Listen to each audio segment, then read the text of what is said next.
आता पेट्रोलचा खर्च विसरा, घरी आणा इलेक्ट्रिक स्टायलिस्ट इलेक्ट्रिक गाडी। 100% भारतीय बनावटीची इलेक्ट्रिक्स ईव्ही इलेक्ट्रिक गाडी आता उपलब्ध।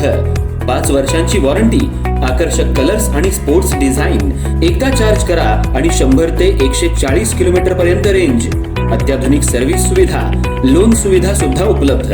आजच भेट द्या साई मोटर्स, किसान चौक, इचलकरंजी। संपर्क 93 73 27 57 52 किंवा 0230 299 77 66। नो पेट्रोल नो टेन्शन, इलेक्ट्रिकचा स्मार्ट पर्याय।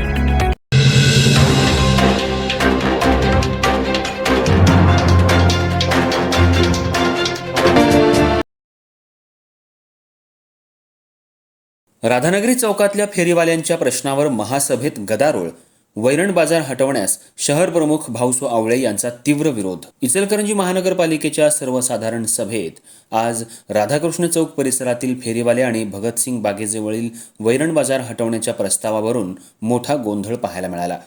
ऐनवेळी हा विषय सभेच्या शेवटी घेतल्यामुळे विरोधकांसह काही नगरसेवकांनी सत्ताधाऱ्यांना धारेवर धरलं।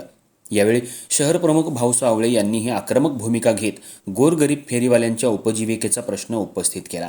इचलकरंजी शहरातील राधाकृष्ण चौक परिसरात अनेक वर्षांपासून फेरीवाले आणि वैरण विक्रेते आपला व्यवसाय करतायत।